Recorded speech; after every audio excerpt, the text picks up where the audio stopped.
देखिए दीपिका, जिस तरीके से 7 चरणों में ये चुनाव संपन्न हुआ है, बेहद ही ज्यादा दिलचस्प रहा है। और चुनाव आयोग की तरफ से जो बड़ी जानकारी साझा की गई है, वो वाकई एक बड़ी तस्वीर दिखाती है इस लोकतंत्र के महापर्व में। और देखिए, बांसुरी स्वराज की तस्वीर हम आपको दिखा रहे हैं। नई दिल्ली से भारतीय जनता पार्टी की प्रत्याशी हैं, सुषमा स्वराज की बेटी हैं, हाई प्रोफाइल सीट है। और क्योंकि आज नतीजों का दिन है, तो भगवान का आशीर्वाद लेना बहुत ज्यादा जरूरी हो जाता है। तस्वीरें हम आपको दिखा रहे हैं क्योंकि जनता तो अपना जनादेश सुनाएगी, लेकिन इसी के साथ भगवान का आशीर्वाद मिलेगा तो कहीं ना कहीं सोने पर सुहागा हो जाता है।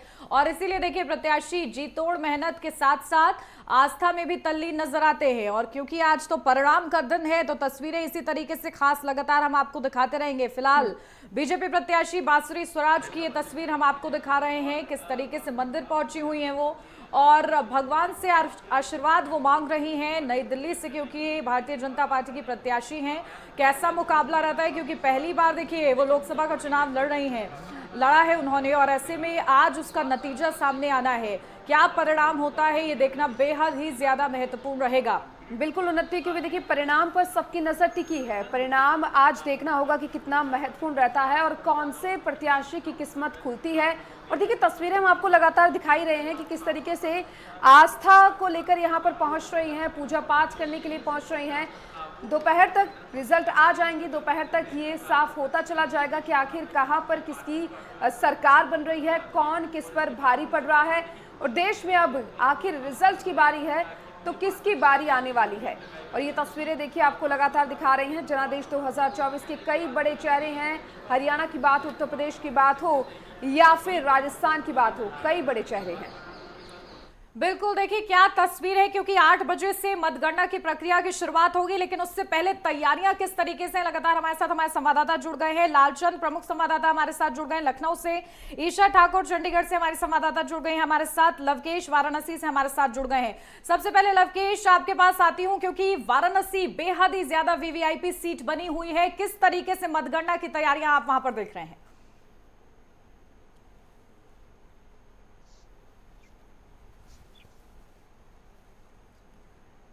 ठीक है लवकेश जी। बिल्कुल, देखिए काशी के सांसद जहाँ प्रधानमंत्री नरेंद्र मोदी लड़ रहे हैं, तो सभी की निगाहें जो है वो काशी पर आकर के टिकी हुई। अगर हम मतगणना स्थल की बात करें तो मतगणना स्थल पर सुरक्षा व्यवस्था पूरी तरीके से मुकम्मल करा ली गई है। और जो जिला प्रशासन और पुलिस अधिकारी है वो लगातार स्ट्रांग रूम के अंदर और बाहर निगाहें बनाए हुए हैं और लगातार दौरे निरीक्षण कर रहे हैं कि किसी भी तरीके की कोई दिक्कत और परेशानी न हो। वहीं अगर विपक्ष की बात करें तो विपक्ष में भी इस तरीके से अखिलेश यादव ने ट्वीट करके कहा था कि ईवीएम की देखभाली करें जब तक कि मतगणना नहीं हो जाती है। तो इसको लेकर के जो बीजेपी और कांग्रेस के कार्यकर्ता है और सपा के कार्यकर्ता स्ट्रांग रूप से अपनी नजर बनाए हुए हैं। अब ये देखना होगा कि आज काशी की जनता किसको कितना अपना अधिकार देती है और किसको अपना सांसद चुनती है या प्रधानमंत्री एक बार फिर से काशी की जनता चुनती है।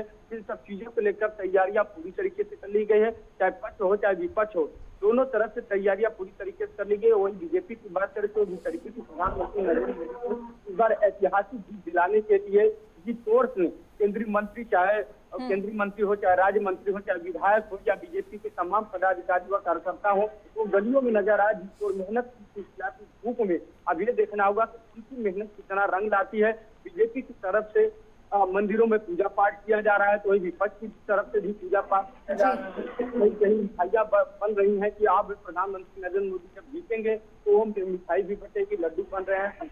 मंदिर में दर्शन भी लोग कर रहे हैं, मनोकामना कर रहे हैं कि एक बार फिर से ऐतिहासिक जीत कर काशी एक बार फिर से सांसद के रूप में और देश का प्रधानमंत्री देश को सौंपे। जी लवकेश, सही कहा आपने, क्योंकि देखिए लगातार तैयारियां तो यहाँ पर की गई हैं, साथ ही अपनी अपनी जीत का दावा भी पार्टियां करती हुई नजर आ रही हैं। लखनऊ से लालचंद हमारे साथ जुड़ चुके हैं, प्रमुख संवाददाता।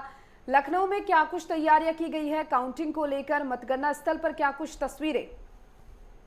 दीपिका, जिस तरीके से लोकसभा का महापर्व जो है 7 चरणों में संपन्न हुआ, अब मतगणना की बारी है और आज सुबह 8 बजे से यानी कि थोड़ी देर बाद ही मतगणना शुरू हो जाएगी और तमाम जो सांसदों की किस्मत ईवीएम में कैद हुई है, जो प्रत्याशी थे, उनका पिटारा खुलना शुरू हो जाएगा। जिस तरीके से अगर बात करें, उत्तर प्रदेश एक बड़ा प्रदेश है और 80 लोकसभा सीटों वाला प्रदेश है और जिस तरीके से 80 लोकसभा सीटों पर 851 प्रत्याशी जो है मैदान में थे, जिनकी किस्मत का फैसला आज थोड़ी देर के बाद होना शुरू हो जाएगा। 8 बजे जब बैलेट पेपर की शुरुआत होगी, इसके बाद बैलेट पेपर की पहले गिनती की जाएगी, इसके बाद ईवीएम की आधे घंटे बाद जो है काउंटिंग शुरू हो जाएगी, जिसको लेकर उत्तर प्रदेश पुलिस ने जहां कड़ी सुरक्षा व्यवस्था के कड़े इंतजाम किए हैं, तो वहीं चुनाव आयोग भी पूरी तरीके से यहां पर निगरानी बनाए हुए है और मॉनिटरिंग करता हुआ दिखाई दे रहा है। जो स्ट्रांग रूम में जो देखने को मिला कि जो कैमरे लगाए गए थे, उसको कंट्रोल रूम के माध्यम से भी चुनाव आयोग पूरी नजर यहां पर बनाए हुए है। लेकिन जिस तरीके से 100 मीटर तक किसी भी जो है प्रकार के जो पार्टी के नेता है, कार्यकर्ता है, वो अंदर नहीं जा सकेंगे और पूरी तरीके से वाहनों पर भी रोक लगा दी गई है और त्रिस्तरीय सुरक्षा व्यवस्था के बीच जो है काउंटिंग की जाएगी, यानी कि किसी भी प्रकार से अराजकता हुड़दंग ना हो सके, इसको लेकर भी पुलिस ने कमर कस रखी है। क्योंकि पहले ही साफ कर दिया है डीजीपी ने कि अगर किसी भी प्रकार से अफवाह फैलाई जाएगी सोशल मीडिया के माध्यम से या किसी भी प्रकार से हुड़दंग किया जाएगा, तो उनके खिलाफ कड़ी से कड़ी कार्रवाई की जाएगी। यही वजह है कि जिस तरीके से उत्तर प्रदेश के अंदर 80 सीटों पर 7 चरणों में मतदान संपन्न हुआ है, तमाम दिग्गजों की किस्मत ईवीएम में कैद हुई है। आज उनका पिटारा खुलना शुरू हो जाएगा, क्योंकि उत्तर प्रदेश से माना जाता है कि कोई भी अगर दिल्ली अगर जाता है तो उत्तर प्रदेश से ही होकर गुजरना पड़ता है। यही वजह है कि चाहे वाराणसी सीट की बात की जाए, जैसे हमारे सहयोगी बता रहे थे कि देश के प्रधानमंत्री नरेंद्र मोदी जो तीसरी बार वहां से चुनाव लड़ रहे हैं और एक बड़ी बहुमत से जो है जीत हासिल करने के लिए उन्होंने वहां पर जमकर प्रचार प्रसार किया। जितने भी बीजेपी के बड़े बड़े दिग्गज थे वहां पर प्रचार प्रसार करते हुए दिखाई दिए, क्योंकि प्रधानमंत्री नरेंद्र मोदी को वहां से जिताया जा सके, इसको लेकर सभी ने जी तोड़ मेहनत की। वैसे ही अगर उत्तर प्रदेश की अन्य सीटों की बात करें, 4 रायबरेली से राहुल गांधी जिस तरीके से मैदान में है, उनको जीत को लेकर कहीं ना कहीं उनका पूरा परिवार वहां पर जो है प्रचार प्रसार करता हुआ दिखाई दिया। खुल इंडिया गठबंधन के चाहे अखिलेश यादव की बात की जाए, वो भी वहां पर प्रचार प्रसार करते हुए दिखाई दे। इसी तरीके से अमेठी की भी सीट काफी हॉट सीट मानी जाती है, क्योंकि स्मृति ईरानी वहां से मैदान में है और उनको जो है केएल शर्मा जो है वो कांग्रेस के प्रत्याशी है। तो जाहिर सी बात है, तमाम ऐसी चीजें हैं जिसको लेकर जो है चुनाव प्रचार के दौरान वार पलटवार का दौर भी दिखाई दिया। लेकिन मतदाता ने बड़ी संख्या में बढ़ चढ़कर जो है अपने मताधिकार का प्रयोग किया है। वो किसको जिताना चाहते हैं, जिसका फैसला आज होने जा रहा है। यानी कि जब सुबह 8 बजे बज जाएगा, उसके बाद से बैलेट पेपर की काउंटिंग शुरू हो जाएगी। उसके बाद आधे घंटे के बाद जो है ईवीएम का पिटारा भी खुलना शुरू हो जाएगा। कौन जीतता है, कौन हारता है, बिल्कुल। देखिए, उत्तर प्रदेश में मिशन 80 के तहत किसके खाते में कितनी सीटें जाती है, देखना बेहद ही ज्यादा दिलचस्प रहने वाला है। ठीक है, आपके पास लौटती हूँ लालचंद, लेकिन उससे पहले ईशा ठाकुर आपके पास आती हूं, क्योंकि हरियाणा और पंजाब में कई दिग्गजों की साख दांव पर है। जिस तरीके से विपक्ष के आरोप है, उसके बिहाफ पर लगातार चुनाव आयोग ने कल अपनी सफाई जो है पेश कर दी है। आज मतगणना स्थल पर क्या तस्वीरें आप देख रहे हैं, कितनी मुकम्मल व्यवस्था?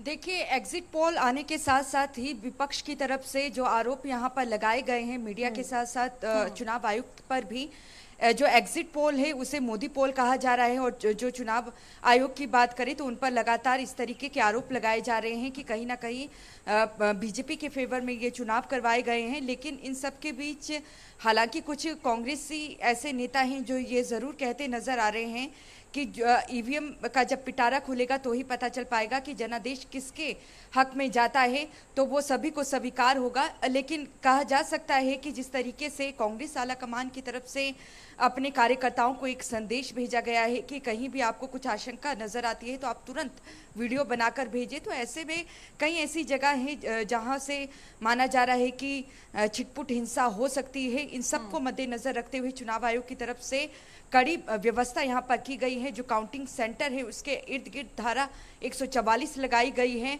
और जो स्ट्रॉन्ग रूम भी बनाए गए हैं वहाँ पर काउंटिंग के वक्त एजेंट ही जा सकते हैं और किसी बाहरी व्यक्ति को वहाँ पर जाने की मनाही है। अगर कोई काउंटिंग सेंटर के बाहर भी कोई जहाँ धारा 144 लगाई गई है कोई व्यक्ति नज़र आता है, चाहे वो किसी पार्टी से जुड़ा हो या ना हो, तो उस पर भी कड़ी कार्रवाई की जाएगी। और ये सख्त जो कार्रवाई देने के आदेश जारी किए गए हैं वो इसी वजह से किए गए हैं क्योंकि लगातार विपक्ष ये सवाल उठा रहा है कि ईवीएम को लेकर भी धांधली हो सकती है। लेकिन चुनाव आयोग की तरफ से लगातार ये कहा जा रहा है कि हर तरीके से पारदर्शिता अपनाने की यहाँ पर कोशिश की गई है और ऐसे में सीसीटीवी कैमरे लगाए गए हैं, ऑब्जर्वर नियुक्त किए गए हैं, ईमेल, फोन नंबर और टोल फ्री नंबर भी यहाँ पर जारी किए गए हैं कि अगर किसी को कोई आशंका होती है तो वो चुनाव आयोग को भी कांटेक्ट कर सकता है। अब जैसे ही 8 बजे से मतगणना शुरू हो जाएगी, धीरे धीरे 10 बजे और 11 बजे के बीच किसके पक्ष में रुझान जाता है ये पता चल जाएगा। लेकिन इन सब के बीच ये ज़रूर कह सकते हैं कि भारतीय जनता पार्टी अपनी जीत को लेकर आश्वस्त है कि पूर्ण बहुमत से उन्हीं की सरकार आ रही है और यही वजह है कि भारतीय जनता पार्टी के दिल्ली हेडक्वार्टर्स में अभी से ही मिठाइयाँ बननी शुरू हो चुकी है। जी बिल्कुल बिल्कुल ईशा, क्योंकि देखिए लगातार पंजाब और हरियाणा का भी काफी अहम रोल हो जाता है देश की राजनीति में, वो हम सभी ने देखा है। और हमीरपुर से भी हमारे साथ हमारे संवाददाता अमित मिश्रा जुड़ चुके हैं, उनका रुख कर लेते हैं। क्योंकि देखिए अमित, हमीरपुर में भी कांटे की टक्कर दोनों प्रत्याशी जो खड़े हुए हैं उनमें देखने को मिली।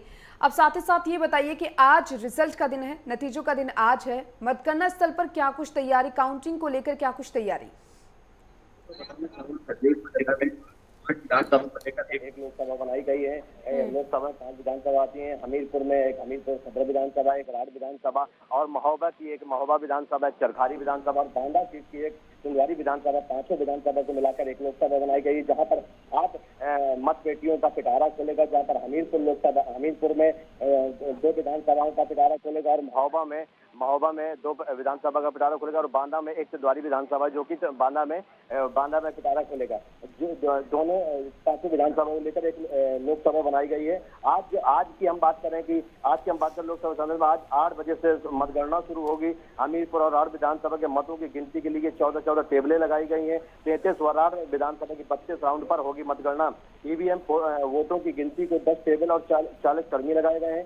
162 कर्मी दोनों विधानसभाओं की टेबलों पर करेंगे मतगणना। 6 पुलिसकर्मी एवं कंपनी और एक कंपनी पीएससी मतगणना स्थल पर सुरक्षा के लिए तैनात है।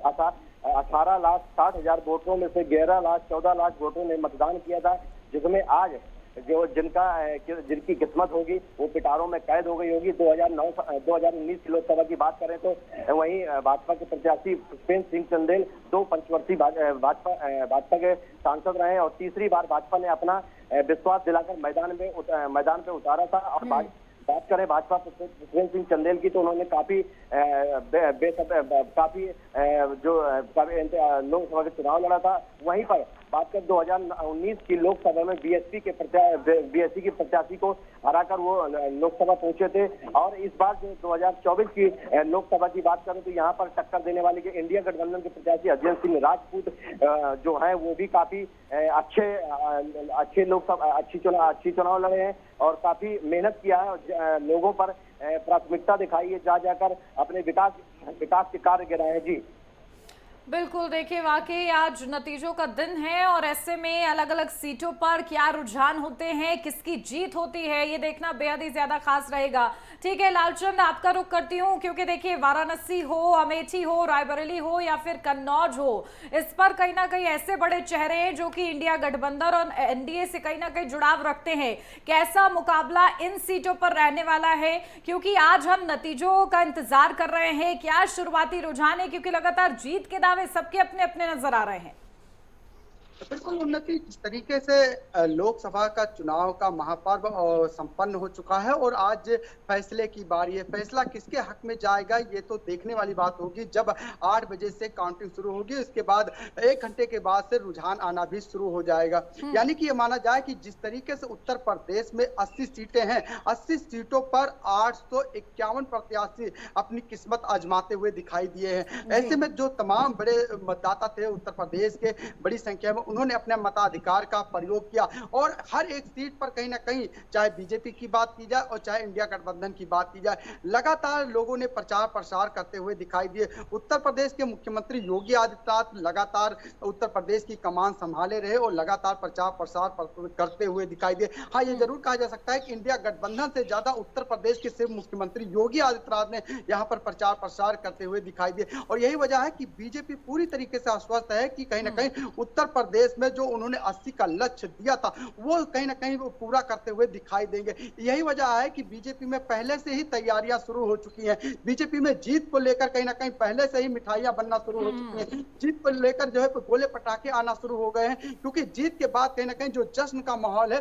वो उसकी तैयारी बीजेपी करती हुई दिखाई दे रही। हाँ, लेकिन ये जरूर कहा जा सकता है कि इंडिया गठबंधन ने भी लगातार जो है प्रचार प्रसार किया, और कितनी सीटें इंडिया गठबंधन की आएगी यह तो जब काउंटिंग शुरू होगी उसके बाद, जब रुझान आना शुरू हो जाएगा उसके बाद ही पता चल सकेगा। हाँ, लेकिन कहीं ना कहीं ये जरूर देखने को मिला है कि नतीजे आने से पहले ही विपक्ष या इंडिया गठबंधन की बात करें वो आरोप प्रत्यारोप का दौर लगाना शुरू कर दिया। जिस तरीके से कल ही अखिलेश यादव ने पहले जनता से अपील की, इसके बाद ये भी जानकारी हुई कि वो अधिकारियों को, उनके जो नेता है कार्यकर्ता है वो धमकाने हुए दिखाई दे, जिसके बाद बीजेपी का डेलीगेशन जिसमें दोनों डिप्टी सीएम, प्रदेश अध्यक्ष भूपेंद्र चौधरी और तमाम मंत्री थे, उन्होंने चुनाव आयोग में जाकर इसकी शिकायत भी की। यानी कि यह माना जाए कहीं ना कहीं बीजेपी अपने जीत को लेकर जहां एक तरफ तैयारी करती हुई दिखाई दे रही है, तो वहीं समाजवादी पार्टी की या इंडिया गठबंधन की बात है वो कहीं ना कहीं आरोप प्रत्यारोप का दौर अब लगाती हुई दिखाई दे रही है। लेकिन ये जरूर कहा जा सकता है कि जनता ने जो अपने मताधिकार का प्रयोग किया है वो जो प्रत्याशी थे उनको किया है,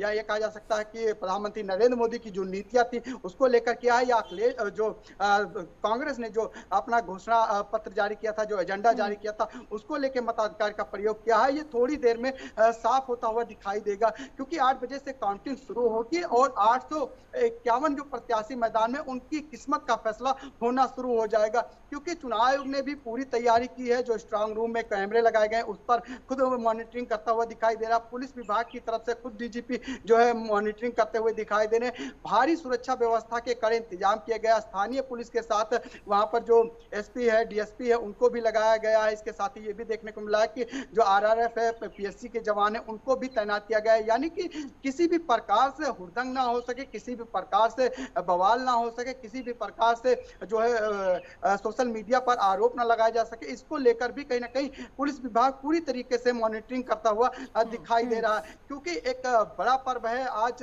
क्योंकि जिस तरीके से 7 चरणों में जो चुनाव संपन्न हुआ है उसको लेकर कहीं ना कहीं अब देश का जो चुनाव होने, जो आज जीत होगी वो किसकी होगी ये देखने वाली बात होगी। थोड़ी देर में धीरे धीरे साफ हो जाएगा कि किसके पास कितनी सीटें आ रही हैं। हाँ, लेकिन ये जरूर कहा जा सकता है कि जीत और मेहनत इस चुनाव में लोग करते हुए दिखाई दिया, और वार पलटवार का दौर भी दिखाई दिया, और जो खटाखट फटाफट और झटाझट की बात भी थी वो भी यहाँ पर दिखाई दी।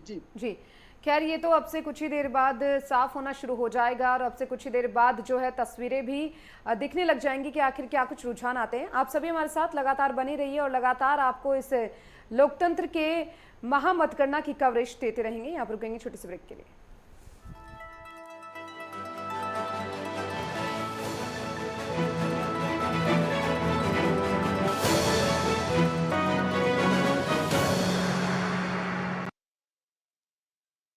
बीच एक बड़ी खबर सामने आ रही है, जहां काउंटिंग से पहले सपा अध्यक्ष अखिलेश यादव का बड़ा बयान सामने आया है। आज चुनाव आयोग ही पंच परमेश्वर है, माफ कीजिएगा। अखिलेश यादव चुनाव आयोग से निष्पक्ष मतगणना की मांग की गई है अखिलेश यादव की तरफ से। तो देखिए, बड़ी खबर आपको बता रहे हैं, जहां तमाम दिग्गज लगातार चुनाव आयोग से पूरी तरीके से निष्पक्ष होकर मतगणना की मांग कर रहे हैं। और काउंटिंग से पहले सपा अध्यक्ष अखिलेश यादव का ये बयान कि पंच परमेश्वर चुनाव आयोग ही है, तो सबकी निगाहें इस पर है कि मतगणना कैसे होती है, पूरे निष्पक्ष तरीके से होती है कि नहीं। इसको लेकर लगातार विपक्षी गठबंधन के बीच जो खलबली मची हुई है, उसी को लेकर ये बड़ा बयान सपा अध्यक्ष अखिलेश यादव का सामने आया है। बिल्कुल, देखिए, सपा अध्यक्ष अखिलेश यादव ने बड़ा बयान दिया है, जहां पर उन्होंने कहा कि चुनाव आयोग से निष्पक्ष मतगणना की उन्होंने मांग की है। इसके साथ ही काउंटिंग से पहले सपा अध्यक्ष का ये बयान सामने आया है। और देखिए, इसी बीच आरएलडी अध्यक्ष जयंत चौधरी ने एक्स पर लिखा है कि जैसे जैसे एनडीए के सांसदों की गिनती होगी, सर्व समाज की तेज रफ्तार से तरक्की निश्चित होगी। देखिए, सभी जो नेता हैं वो अपनी ओर से बयानबाजी करने में लगे हैं। हाल ही के आपको बता दें कि अब से कुछ ही देर बाद में जो काउंटिंग है वो शुरू हो जाएगी, और उससे पहले सपा अध्यक्ष की बात, तीसरी बार फिर मोदी सरकार। मैम, कितना मार्जिन का टारगेट है, अगर कुछ बता पाए यहाँ से काउंटिंग? और ये देखिए सभी जो है बयानबाजी करते हुए नजर आ रही हैं, जहां पर तीसरी बार मोदी सरकार को लेकर जो बीजेपी प्रत्याशी है वो भी लगातार कह रही हैं। साथ ही साथ सपा अध्यक्ष अखिलेश यादव का भी यहां पर बयान सामने आया है। तो वहीं सभी अपनी अपनी ओर से यही चाह रहे हैं कि जो मतगणना है वो निष्पक्ष तरीके से हो। अब से कुछ ही देर बाद काउंटिंग शुरू हो जाएगी और जनादेश 2024 आखिर क्या कुछ रहता है, जनता क्या कुछ फैसला करती है, ये अब से कुछ ही देर बाद साफ होना शुरू हो जाएगा। क्योंकि देखिए सभी पार्टियों ने अपने अपने स्तर पर जो तैयारी है वो यहाँ पर पूरी की, लेकिन अब ये जनता ही तय करेगी कि आखिर किसकी सरकार बनती है और जनता ने आखिर किस पर भरोसा जताया है। लगातार आपको बताएं कि एग्जिट पोल जहां पर सामने आए थे उसके बाद से ही विपक्ष लगातार सवाल उठाता हुआ नजर आया एग्जिट पोल पर भी। लेकिन आज नतीजों का दिन है, आज परिणाम का दिन है और ऐसे में कई बड़े चेहरे हैं ऐसे, चाहे वो बीजेपी की बात हो या फिर कांग्रेस की बात हो, जो चुनावी मैदान में खड़े हैं। तो चलिए अब हमारे साथ हमारी चंडीगढ़ से संवाददाता ईशा ठाकुर लगातार बनी हुई है। ईशा, क्योंकि देखिए लगातार तस्वीरें आपने दिखाई और आपने बताया कि मतगणना की तैयारियां किस तरीके से है, सुरक्षा की दृष्टि से क्या कुछ इंतजाम किए गए हैं मतगणना स्थल पर?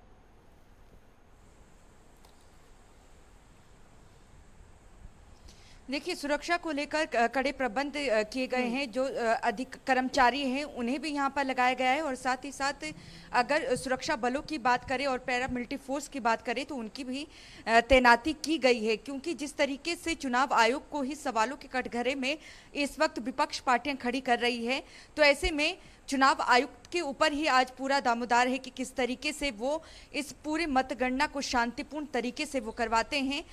3 लेयर में देखिए काउंटिंग होगी पंजाब, हरियाणा और चंडीगढ़ में, और जो जिस तरीके की फोर्स यहाँ पर तैनात की गई है और बिना आपको जो कार्ड दिया गया है उसके कार्ड के बिना जो एजेंट है वो भी स्ट्रांग रूम के बाहर तक एंट्री नहीं कर पाएंगे। स्ट्रिक्टली यहाँ पर जो अधिकारी और पुलिस महकमा लगाया गया है उन्हें कहा गया है कि धारा 144 की भी यहाँ पर पालना करवाई जाए। कोई भी कार्यकर्ता या कोई भी व्यक्ति वहां पर जो स्ट्रांग रूम बनाए गए हैं उसके इर्द गिर्द भी नजर आता है तो उस पर सख्त कार्रवाई करने के आदेश प्रशासन और पंजाब सरकार के जो चुनाव आयोग हैं उनकी तरफ से यहाँ पर दिए गए हैं। तो ये ज़रूर कह सकते हैं कि पूरी कोशिश यहाँ पर चुनाव आयोग की है कि पारदर्शिता तरीके से ही जो मतगणना है वो किए जा सके। सीसीटीवी फुटेज हर जगह पर लगाई गई है, 3 लेयर सिक्योरिटी बनाई गई है। स्ट्रांग रूम में एजेंट के अलावा कोई जा नहीं सकता है।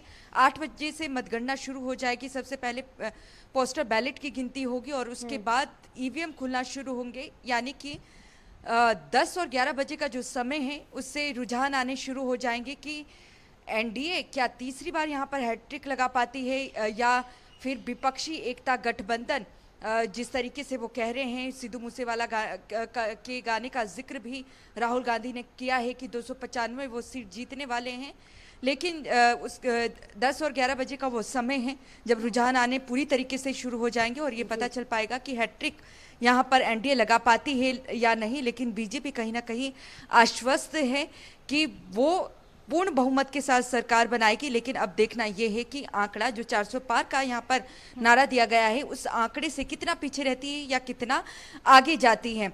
यहाँ पर अगर हम हरियाणा की बात करें तो हरियाणा से 10 लोकसभा सीटें हैं। एक करनाल विधानसभा उपचुनाव पर मतदान हुआ था, उन सभी को लेकर 11 सीटों पर मतगणना होनी है। और यहाँ पर देखिए बीजेपी की तरफ से जो उनकी इंटरनल रिपोर्ट केंद्रीय गृह मंत्री अमित शाह और बीजेपी राष्ट्रीय अध्यक्ष जेपी नड्डा को पूर्व मुख्यमंत्री मनोहर लाल खट्टर ने भी सौंपी है, उसमें यही कहा गया है कि 3 ऐसी सीटें हैं जो हाथ से खिसकती हुई नजर आ रही है, जिसमें अंबाला, रोहतक और सिरसा का जिक्र है। लेकिन 3 से 4 ऐसी सीटें हैं जिसमें बीजेपी नेताओं ने ही अपने ही नेताओं के विरुद्ध काम किया है। हिसार, सोनीपत की बात करें तो सिरसा, हिसार और सोनीपत, ये 3 वो लोकसभा क्षेत्र हैं जहां के बीजेपी के उम्मीदवार कह रहे हैं कि स्थानीय नेताओं ने ही उनके विरुद्ध काम किया है। तो ऐसे में बीजेपी आलाकमान उन पर भी कार्रवाई करेगी। लेकिन पूरी नजरें देखिए उत्तर भारत पर भी इसलिए टिकी है। विपक्षी एकता गठबंधन का कहना है कि दक्षिण भारत में तो भारतीय जनता पार्टी का सफाया कर दिया है, अब बारी है उत्तर भारत की। उत्तर भारत में जो नारा भारतीय जनता पार्टी ने बुलंद किया था वो श्री राम का ही था। और ऐसे में बार बार यही नारे यहाँ पर रैलियों में लगाए जा रहे थे, चाहे प्रधानमंत्री नरेंद्र मोदी हो, उत्तर प्रदेश के मुख्यमंत्री योगी आदित्यनाथ हो या केंद्रीय गृह मंत्री अमित शाह हो। उनकी तरफ से यही कहा गया है कि जो राम को लाए हैं हम उनको लाएंगे। इस नारे को ध्यान में रखकर आप मतदान दीजिए और अब मतगणना की बारी है। और ये भी कहा गया था कि ये धर्म युद्ध है, अब धर्म युद्ध में किसकी जीत होती है ये देखना लाजमी है। और जो रिजल्ट आएंगे वो 1 बजे के बाद ही पूरी तरीके से स्थिति साफ हो जाएगी कि आखिरकार किसकी यहाँ पर सरकार बन रही है। लेकिन ये ज़रूर कहा जा सकता है कि 2014 से पहले जब यूपीए की सरकार थी तो भारतीय जनता पार्टी ने इस तरीके के आरोप ना तो मीडिया पर लगाए थे, ना ही ईवीएम पर और ना ही चुनाव आयोग पर, क्योंकि दिग्विजय सिंह जो कांग्रेस के दिग्गज नेता हैं उनकी तरफ से ये कहा जा रहा है कि अगर नतीजे एनडीए के पक्ष में आते हैं तो आप समझ लीजिए कि ईवीएम से छेड़छाड़ हुई है। ये ज़रूर कहा जा सकता है कि एनडीए के पक्ष में अगर फैसला आएगा तो ये कहा जाएगा कि ईवीएम से छेड़छाड़ की गई है। लेकिन पंजाब की तरफ अगर हम रुख करते हैं तो पंजाब में कांग्रेस आम आदमी पार्टी अलग अलग सीटों में लड़ रही है। और यहाँ की अगर बात करें जिस तरीके से वोटिंग परसेंटेज कम हुई है तो ऐसे में इसका नुकसान जो मौजूदा राज्य में सरकार है आम आदमी पार्टी उन्हें उठाना पड़ सकता है। कांग्रेस यहाँ पर मजबूत स्थिति में नजर आ रही है और जिस तरीके से कांग्रेस कैंडिडेट हैं या जो मुकाबला देखने को मिल रहा है तो उसमें यही कहा जा सकता है कि सीटें यहाँ पर कांग्रेस पार्टी ज़्यादा ले सकती है। जिस तरीके से जो चुनावी जो लड़ाई यहाँ पर देखने को मिल रही है, लेकिन नजरें भारतीय जनता पार्टी पर टिकी है। वो 2027 के चुनाव को मद्देनजर रखते हुए यहाँ पर तैयारी पे जुटी हुई थी। 13 की 13 लोकसभा सीटों पर अकेले चुनाव लड़ रही हैं और अगर यहाँ से बीजेपी 3 या 4 सीटें निकाल पाती है तो बीजेपी को होगा कि 2027 में वो पंजाब में सरकार बना सकती है, क्योंकि 2027 में विधानसभा चुनाव होने हैं। श्रोमणी अकाली दल एक पंथक पार्टी है, पुरानी पार्टी है। देखना होगा कि आखिर हैट्रिक कौन मारता है, क्योंकि ये मुकाबला वाकई दिलचस्प रहा है देखने को। और जिस तरीके से ईशा देखिए लगातार बीजेपी कह रही है कि हम अपने दम पर 370 सीटें हासिल करेंगे, ये आंकड़ा वो छू पाती है कि नहीं ये देखना बेहद ही ज्यादा खास रहेगा। और जैसे जैसे रुझान सामने आएंगे उस पर भी लगातार नजर बनी रहेगी। तो देखिए स्ट्रांग रूम की तस्वीरें भी इस वक्त हम आपको दिखा रहे हैं, किस तरीके से सुरक्षा व्यवस्था चाक चौबंद है। और स्ट्रांग रूम की ये तस्वीरें हैं सीसीटीवी के मद्देनजर। देखिए काउंटिंग की प्रक्रिया शुरू होगी और पूरी ट्रिपल लेयर सिक्योरिटी जो होती है, जो प्रोटोकॉल होता है वो अपनाया गया है वहां पर। और स्ट्रांग रूम का ताला फिलहाल खुला है और अंदर की तस्वीरें भी हम आपको दिखा रहे हैं, क्योंकि अब आधा घंटे से भी कम का समय बचा हुआ है जब मतगणना की प्रक्रिया जो है शुरू हो जाएगी। और इसके लिए जो तमाम अधिकारी हैं वो अपने कामों में जुट गए हैं। तस्वीरें बेहद ही खास हैं। तो स्ट्रांग रूम की ये तस्वीरें दिखा रही है कि कितना बड़ा दिन है आज और इस बड़े दिन के लिए बड़ी तैयारी करते हुए तमाम विशेष अधिकारी भी नजर आ रहे हैं, अपनी अपनी ड्यूटी निभाते हुए नजर आ रहे हैं। क्योंकि सुबह से ही देखिए ये लगातार जो कर्मी हैं वो अपनी अपनी ड्यूटी पर तैनात है। और क्योंकि अब वक्त नजदीक है काउंटिंग का, इसके लिए तैयारियां और जोरों पर नजर आ रही है। बिल्कुल उन्नति, सही कहा आपने। ये तस्वीरें भी लगातार दर्शकों को दिखा रहे हैं स्ट्रांग रूम से। ये तस्वीरें हैं आपके टीवी स्क्रीन पर, क्योंकि देखिए लगातार जो कर्मचारी है, अधिकारी हैं, वो अपना काम करने के लिए पहुंच चुके हैं और अब से 15 से 20 मिनट का ही समय बचा है। उसके बाद काउंटिंग शुरू हो जाएगी और उसके बाद धीरे धीरे जो रुझान है वो आना शुरू हो जाएंगे, आखिर कहाँ पर किसने बाजी मारी है। हालांकि देखिए तस्वीरों में देख सकते हैं किस तरीके से यहाँ पर जो सुरक्षा है वो कड़ी की गई है, पुलिस प्रशासन का भी पहरा है, इसके साथ ही जो अधिकारी है वो वहां पर पहुंचे हैं और एक कहा जा सकता है कि सुरक्षा के कड़े यहाँ पर इंतजामात किए गए हैं। हालांकि देखिए अब से कुछ ही देर बाद 8 बजे से काउंटिंग शुरू हो जाएगी और 8 बजे के बाद से ही धीरे धीरे करके जो रुझान है वो भी आना शुरू हो जाएंगे और जो दिग्गज चुनावी मैदान में है उनकी जो प्रतिष्ठा दांव पर लगी है उसको लेकर भी जो तस्वीर है वो साफ होती हुई नजर आएगी। और देखिए सभी ने अपनी अपनी तैयारी कर ली है, चाहे वो चुनाव आयोग की बात हो, चुनाव आयोग ने अपनी तैयारी की, राजनीतिक पार्टियों ने जहां पूरे चुनाव में लोकसभा चुनाव 2024 में खुद को बहुत ही अच्छे से चुनावी मैदान में उतारा। लेकिन आज फैसले की घड़ी है, आज फाइनल राउंड है और आज पता चलेगा कि आखिर किसकी सरकार बनती है, जनता ने किस पर भरोसा जताया, जनता आखिर क्या कुछ चाहती है। और ये तस्वीर आपकी टीवी स्क्रीन पर, इसके साथ ही आपको हर सीट वाइज भी बता रहे हैं कि किसके बीच में कितना मुकाबला है, कौन किस पर कितना भारी है। इसके साथ ही जो दिग्गज हैं चुनावी मैदान में वो भी आपको लगातार टीवी स्क्रीन पर दिखाए जा रहे हैं। और कौन से राज्य की कितनी सीटें हैं, जहां अलग अलग राज्यों की सीटें आपको बता रही हैं। हरियाणा से 10 लोकसभा सीटें हैं, साथ ही उत्तर प्रदेश की 80 और दिल्ली की 7 सीटें, जिन पर आज नतीजे आने हैं। और सबकी जो निगाहें हैं वो लगातार हॉट सीटों पर बनी हुई है। पूरे देश में जो हॉट सीटें हैं उन पर सबकी निगाहें बनी है। साथ ही राजनीतिक पार्टियों के साथ ही जनता भी ये जानने के लिए काफी उत्साहित है कि उन्होंने जिसको मत दिया है, उन्होंने जो वोट दिया है, उसकी सरकार बनती है कि नहीं बनती है। आखिर क्या कुछ नतीजे शाम तक सामने आएंगे।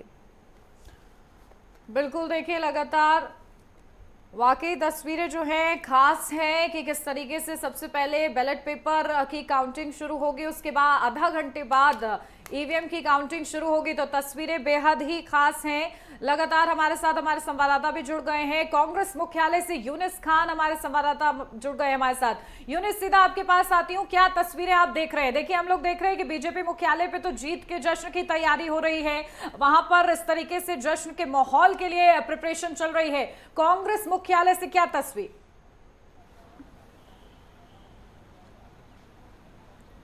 जी, मैं आपको बताना चाहूँगा, कांग्रेस मुख्यालय पे भी जो कांग्रेस पार्टी के जो कार्यकर्ता हैं धीरे धीरे पहुँचने शुरू हो गए हैं। जैसे ही 8 बजे से काउंटिंग शुरू होगी तो उसके बाद ही पता चल पाएगा कि धीरे धीरे शाम तक ही पता चल पाएगा कि कौन सी पार्टी को कितनी सीट मिलती है। अगर वही बात करें जिस तरह से इंडिया गठबंधन को लेकर कांग्रेस पार्टी के उम्मीदवारों ने साफ तौर पर कांग्रेस की तरफ से बयान आ रहा है कि दिल्ली में जो 7 सीट हैं वो भी जीत रहे हैं और वहीं केंद्र में सरकार भी इंडिया गठबंधन की बनाई जा रही है। और वहीं जिस तरह से कांग्रेस मुख्यालय की अगर बात की जाए अभी इस वक्त, तो कांग्रेस पार्टी पर कुछ लोग ही पहुंचे हैं, धीरे धीरे लोगों का जमावड़ा शुरू हो चुका है। बिल्कुल, क्योंकि देखिए लगातार तस्वीरें तो हम सभी देखते जा रहे हैं और 8 बजे से काउंटिंग शुरू हो जाएगी। और हमारे साथ बीजेपी मुख्यालय से दिल्ली से मनोज प्रजापति भी लगातार बने हुए हैं। मनोज, क्योंकि आज देखिए काउंटिंग का दिन है और ऐसे में क्या कुछ तस्वीरें वहां पर देख पा रही हैं बीजेपी मुख्यालय में, जरा तस्वीरें दिखाइए। जी बिल्कुल, मैं आपको बताना चाहूंगा कि बीजेपी हेडक्वार्टर में किस तरह की तैयारियां चल रही है। यहाँ पर रात से ही लड्डू बन रहे हैं, क्योंकि जिस तरह एग्जिट पोल में दिखाया गया है बीजेपी अपनी बढ़त बढ़ाए हुए है। और मैं दिखाना चाहूंगा, कैमरामैन को कहूंगा कि किस तरह की तस्वीरें वो आपको दिखाए। जी बिल्कुल, देखिए तस्वीरें मनोज दिखा रहे हैं कि किस तरीके से खास है। और देखिए लड्डू बन रहे हैं दीपिका, और तैयारी पूरी है। और जिस तरीके से लगातार बीजेपी दावा कर रही है कि अकेले अपने दम पे 317 और एनडीए 400 पार करेगी, ये आंकड़ा छू पाने का उनको पूरा भरोसा है। और एग्जिट पोल भी जिस तरीके से सामने आया है, हालांकि एग्जिट पोल के बाद अब एग्जैक्ट नतीजों का इंतजार रहेगा, लेकिन उससे पहले तस्वीरें देखिए बीजेपी मुख्यालय पे किस कदर सामने आ रही हैं, जहां पकवान बनाए जा रहे हैं। और ये जो जीत का उत्साह है, उमंग है, वो वाकई देखने वाली बात होगी कि किस तरीके से मिठाई चखने का अवसर मिलता है कि नहीं। और ये सबसे ज्यादा दिलचस्प रहेगा। तो बेहद ही खास तस्वीरें हैं। लगातार हमारे साथ राजकुमार चौधरी भी बने हुए हैं बीजेपी मुख्यालय से। बहुत अच्छी देश भर में आज माननीय प्रधानमंत्री मोदी जी की जो लोकप्रियता है, जिस प्रकार से उन्होंने 10 वर्ष सेवा भाव से बिना भेदभाव गरीबों का कल्याण किया, नारी शक्ति को सम्मान दिलाया, देश के युवा युवतियों को ढेर सारे अवसर देने का काम किया और हमारे किसानों को एक बेहतरीन भविष्य के लिए बहुत सारे अलग अलग प्रकार के सहयोग से आज भारत अमृत काल में विकसित भारत बनने के लिए नए संकल्प के साथ खड़ा हुआ है। देश की जनता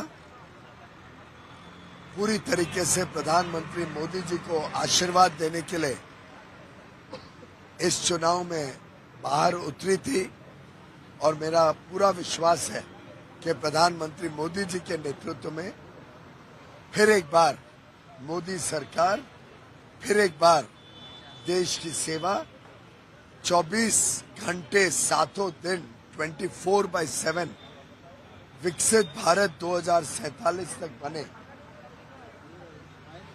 उसके लिए जो माननीय प्रधानमंत्री नरेंद्र मोदी जी ने संकल्प लिया है, जो भारतीय जनता पार्टी और एनडीए के एक एक कार्यकर्ता ने परिश्रम किया है, उसका आज मतदाताओं द्वारा आशीर्वाद भरपूर मिलेगा और देश में पुनः एक बार मोदी जी के नेतृत्व में एक ईमानदार, कर्तृत्ववान और देशभक्त सरकार आज स्थापित होगी। सर, मुंबई से आप पहली बार लड़ रहे हैं, कितना लीड दिख रहे हैं आप यहाँ से?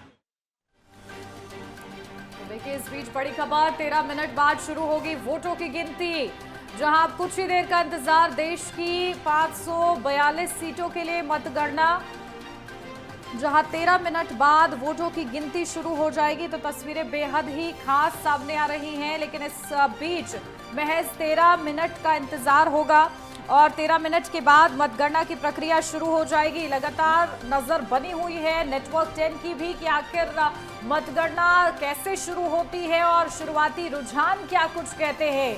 तो स्क्रीन भी सजी हुई है और लगातार नजर भी बनी हुई है, लेकिन इस बीच इंतजार हो रहा है कि मतगणना की प्रक्रिया कितनी तेजी के साथ शुरू होती है, क्योंकि पहले बैलेट पेपर की गिनती होगी और उसके बाद आधा घंटे बाद ईवीएम खुलेगी। तो ऐसे में तस्वीरें लगातार आप तक पहुंचाएंगे। फिलहाल अब इंतजार बस 13 मिनट का और रह गया है। बिल्कुल, अब से कुछ ही देर बाद यानी 8 बजे से काउंटिंग शुरू हो जाएगी और जिसका हम सभी को इंतजार है, आखिर वो घड़ी आ जाएगी। देखिए, लगातार आपको हम इस मतगणना की कवरेज दिखा रही हैं। देश की 542 सीटें, 543 सीटें हैं, जहां 13 मिनट बाद शुरू होगी वोटों की गिनती। और चलिए देखिए, हमारे साथ दिल्ली के बीजेपी मुख्यालय से राजकुमार चौधरी, हमारे जो वरिष्ठ संवाददाता है, लगातार बने हैं। राजकुमार, क्योंकि देखिए दिल्ली की 7 सीटें हैं जिन पर बीजेपी का कब्जा पिछली 2 बार से रहा है। अब क्या कुछ देखने को मिल सकता है, किस तरीके की तस्वीरें सामने आ रही हैं, क्योंकि देखिए अब से कुछ ही देर बाद काउंटिंग शुरू हो जाएगी और जो रुझान है वो आने शुरू हो जाएंगे। देखिए दीपिका, स्वाभाविक तौर पर दुनिया का सबसे बड़ा लोकतंत्र माने जाने वाले हिंदुस्तान में और जिस तरीके की परिस्थितियां और जिस माहौल के बीच 7 चरणों में चुनाव हुआ, इस बार जरूर एक चीज़ जरूर देखने के लिए मिली कि बयान वीर जो थे, बयानों में बड़ी गिरावट आई और इस लेवल तक चीज़ें चली गई कि किस किस तरीके के बयान आए। अंतिम पायदान पर खड़ा हुआ आम आदमी जो है वो अपने नेताओं से किस तरीके की अपेक्षा रखता है जो उनका नेतृत्व करें, उनकी भाषा कैसी होनी चाहिए, उनकी शैली कैसी होनी चाहिए, क्योंकि शब्दावली बहुत मायने रखती है। जहाँ तक दिल्ली की बात करें, दिल्ली क्योंकि देश की राजधानी है और आम आदमी पार्टी की सरकार है, चाहे नगर निगम के चुनावों की बात करें, चाहे विधानसभा की बात करें, लेकिन एक मैंडेट जब बड़े प्लेटफॉर्म की बात आती है तो कहीं ना कहीं मेंबर ऑफ पार्लियामेंट, क्योंकि दुनिया की और देश की सबसे बड़ी संसद जो है, सबसे बड़ी पंचायत जो है, उसमें जो उसके प्रतिनिधि होते हैं, जनता ये चाहती है कि उसका प्रतिनिधित्व करने वाला व्यक्ति हर तरीके से सक्षम, सबल और शिक्षित होना चाहिए। तो ये जो इस बार के जो लोकसभा के चुनाव है 7 चरणों में, परिणाम क्या होंगे ये तो देखना बड़ा दिलचस्प होगा, लेकिन हर जो सीट है उस सीट पर बहुत बेहतर तरीके के मुकाबले हुए हैं। चाहे हम उत्तर पूर्वी सीट की बात कर लें, जहाँ से अपना भारतीय जनता पार्टी की तरफ से जो सांसद हैं मनोज तिवारी, उनके बीच और कन्हैया के बीच में जिस तरीके की टक्कर हुई, उस तरीके के पूरे एक तरह के घटनाक्रम बदले और तमाम बयानों के बीच में भी तमाम तरह की चीज़ें निकली। लेकिन चांदनी चौक की सीट की यदि बात करें तो चांदनी चौक से कहीं ना कहीं कांग्रेस पार्टी ने एक बहुत बेहतर और सुलझे हुए जो जेपी अग्रवाल हैं उनको मैदान में उतारा। और जेपी अग्रवाल 1984 से सांसद, मतलब 3 बार वो प्रतिनिधित्व कर चुके हैं। उसके अलावा कहीं ना कहीं दिल्ली में कांग्रेस का चेहरा रहे हैं, कांग्रेस का मुख्यालय उन्होंने संभाला है, तो एक बहुत अदावत उस सीट पे रही है। लेकिन कहीं ना कहीं परिणाम जो हैं वो किस तरह के से आते हैं ये देखना बड़ा दिलचस्प होगा। लेकिन दिल्ली के जैसे और 543 सीटों की बात कर लें तो एक सीट जो है उससे खाता खुल चुका है, जो उसकी सीट है उस पर एनडीए जो है, भारतीय जनता पार्टी के उम्मीदवार जो है वो चुनाव जीत चुके हैं, निर्विरोध वो जीते हैं। और हिंदुस्तान में मेरे ख्याल से जो 3 बार के जो 3 टर्म के जो चुनाव हैं उन चुनावों में ये बहुत महत्वपूर्ण है कि बौनी से शुरू करेगी भारतीय जनता पार्टी। लेकिन इसका कहीं ना कहीं हमें इंतजार करने की आवश्यकता है। शाम होते होते, दोपहर होते होते कई बार उफान होंगे, लेकिन जिस तरीके से कल चुनाव आयोग ने एक प्रेस कॉन्फ्रेंस करके तमाम जो शब्द हैं उन शब्दों में कहीं ना कहीं एक मैसेज जरूर देने का प्रयास किया कि लोकतंत्र में जो बयान हैं उन बयानों पे जरूर लोगों को अंकुश रखना चाहिए और उसको लेकर पूरे देश में इस समय हाई अलर्ट भी है। तमाम सुरक्षा व्यवस्था के इंतजाम किए गए हैं।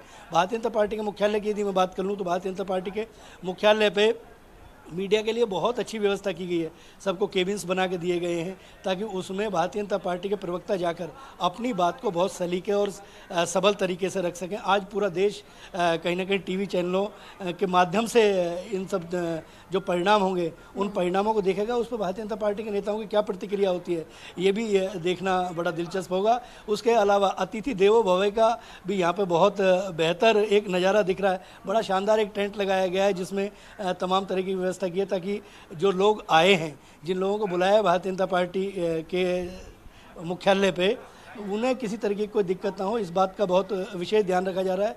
दिल्ली में कई जगह हम लोग निकले तो 24 अकबर रोड की बात कर लें तो कांग्रेस मुख्यालय पे भी भारी सुरक्षा व्यवस्था के इंतजाम किए गए हैं।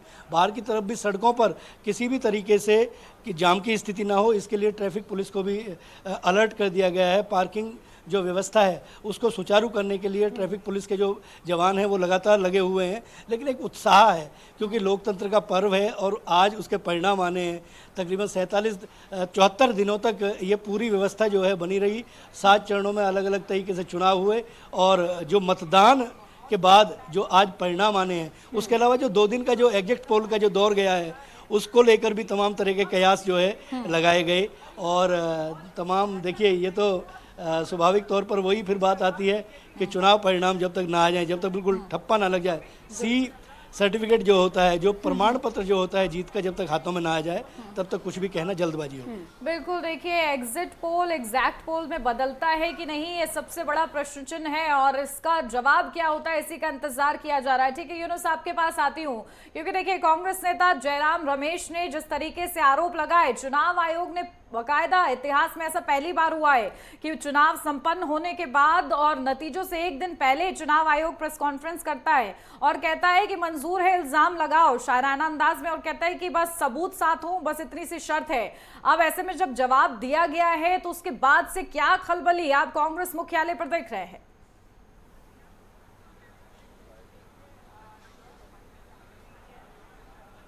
कांग्रेस मुख्यालय की अगर बात की जाए तो कोई भी अभी जो दिग्गज नेता है वो भी यहाँ पर नहीं पहुंचा है। और अगर बात करी जाए तो कार्यकर्ताओं की, तो कार्यकर्ताओं का धीरे धीरे पहुंचना शुरू होता जा रहा है। जिस तरह से अगर बात की जाए एग्जिट पोल को लेकर, कहीं ना कहीं कांग्रेस पार्टी जिस तरह से दावा कर रही है कि जो एग्जिट पोल है वो गलत है और इसमें इंडिया गठबंधन को लेकर देश में सरकार बनाई जा रही है। अगर वहीं बात की जाए हम दिल्ली की करते हैं, दिल्ली की जिस तरह से 7 सीटें हैं, जो पिछले 2014 की बात की जाए चाहे 2019 की बात की जाए तो दोनों बार से बीजेपी के पास ही 7 सीटें रही हैं। अगर इस बात की जाए तो इंडिया गठबंधन को लेकर जिस तरह से 3 सीटों पर कांग्रेस पार्टी ने चुनाव लड़ा और 4 सीटों पर आम आदमी पार्टी ने चुनाव लड़ा है। अगर वहीं बात की जाए नॉर्थ ईस्ट सीट को लेकर जहां मौजूदा सांसद मनोज तिवारी चुनाव लड़ रहे हैं, और वहीं अगर बात की जाए तो उनके सामने कांग्रेस पार्टी के उम्मीदवार कन्हैया कुमार कड़ी चुनौती दे रहे हैं। अगर वहीं दूसरी बात की जाए ईस्ट दिल्ली सीट को लेकर, जहां पर बीजेपी के उम्मीदवार हर्ष मल्होत्रा और आम आदमी पार्टी के उम्मीदवार कुलदीप कुमार हैं, जो दिल्ली की जो 2 सीटें ऐसी हैं जिनको लेकर अभी कयास लगाए जा रहे हैं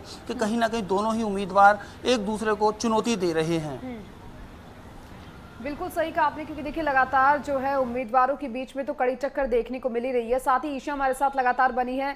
ईशा, क्योंकि देखिए सुरक्षा व्यवस्था की आपने बात की और आपने बताया कि मतगणना स्थल पर क्या कुछ और अधिक जो व्यवस्थाएं हैं वो वहां पर की गई है। साथ ही राजनीतिक पार्टियों के कई दिग्गज वहां पर पहुंचे हैं कि नहीं पहुंचे हैं अभी तक?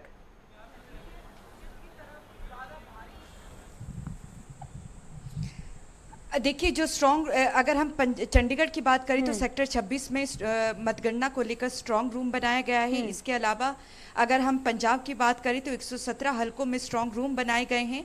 अगर हम हरियाणा की तरफ बात करें तो 90 के 90 विधानसभा हलकों में स्ट्रॉन्ग रूम बनाए गए हैं और करनाल विधानसभा उपचुनाव को लेकर भी नतीजे आने हैं।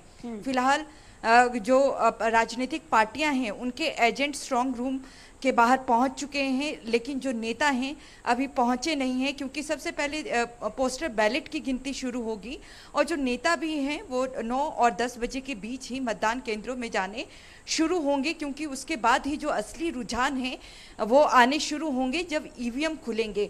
तो ऐसे में यहाँ पर इंतज़ार किया जा रहा है। बस 1-2 मिनट की बात है, पोस्टल बैलेट की जो गिनती है वो शुरू हो जाएगी और उसके बाद जितने भी बड़े बड़े नेता हैं, चाहे विपक्षी एकता गठबंधन के हो या फिर बीजेपी के हैं हो, वो सभी जो मतगणना केंद्र हैं उनके अपने अपने वहां पर पहुंचने शुरू हो जाएंगे। लेकिन उससे पहले उनके एजेंट बिल्कुल, देखिए लगातार व्यवस्था जो है मुकम्मल की जा रही है। ठीक है ईशा, लौटती हूँ आपके पास। हमीरपुर से अमित भी हमारे संवाददाता बने हुए हैं।